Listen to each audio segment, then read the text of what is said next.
Alors, salut, on est Sabrine et Younes. On travaille avec Michel Philippot sur tous ces projets et on est aussi militants insoumis et syndicaux.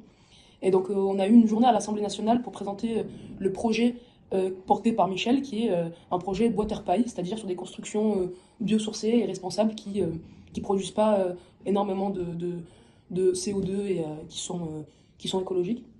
Et on a eu un atelier qui était hyper intéressant, qui était un atelier théâtre, où en fait on participait avec les gens qui étaient présents sur comment avoir une habitation la plus écolo possible. Ouais. Euh, Par où je commence? Par du coup ce qu'on a fait comme exercice. Ok. Non, en vrai, la journée s'est déroulée sur trois parties. Entre d'abord la conférence de presse, puis ensuite l'atelier.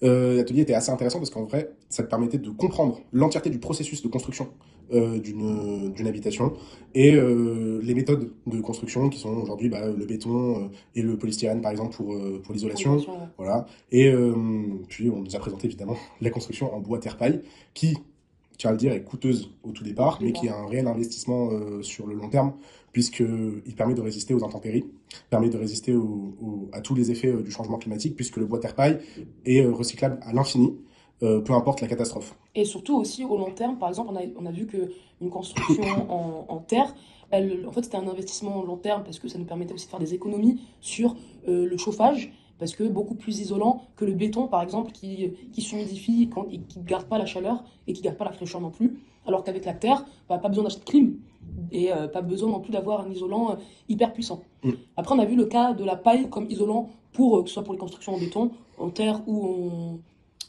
en bois. Et Puis, avantage aussi de la terre, très intéressant, c'est que comme c'est modelable, eh bien, ça peut résister aussi aux chocs sismiques. Ce que le béton ne fait pas puisqu'il se fissure en réalité, et avec l'humidité, les métaux dans le béton se corrodent et font se fissurer le béton. Ça a pu être le cas dans plusieurs quartiers de Marseille, notamment ouais, dans les dans le quartiers nord Panier, surtout dans aussi. les quartiers nord aussi, sur des très très vieux bâtiments qui ne sont absolument plus rénovés depuis des années et laissés à l'abandon.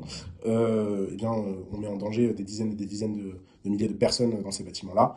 Là où la construction de bois terre paille permettrait d'avoir une, une longévité beaucoup plus longue, bien que le coût soit quand même Et un peu plus surtout cher. réutilisable à l'infini, c'est-à-dire demain il y a une catastrophe naturelle, par exemple un tsunami, Vous pouvez déplacer la le... construction, quoi. Ouais, c'est ça, genre le bois détruit, le béton par exemple détruit, alors que la terre, une fois qu'elle est achetée, on peut la réutiliser, la remodeler, et donc en fait c'est ce qui est le plus intéressant pour les constructions, et on se demandait même pourquoi c'était pas quelque chose qui était plus démocratisé, et la réponse est simple, bah, c'est que le béton on trouve à moindre coût et que ça répond à des volontés, enfin des commandes capitalistes C'est ça. de vente du béton. Tout est volonté de l'argent en réalité. Et maintenant, cette journée, elle a pu même démasquer un peu l'hypocrisie générale qu'il y avait autour de la construction.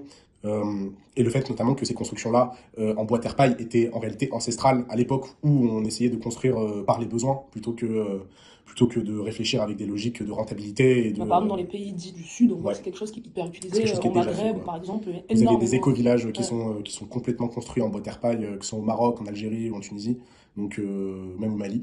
Et, euh, et cette journée a pu bien nous éclairer là-dessus, quoi. C'était pas mal. Ouais, c'était cool. Voilà. Merci.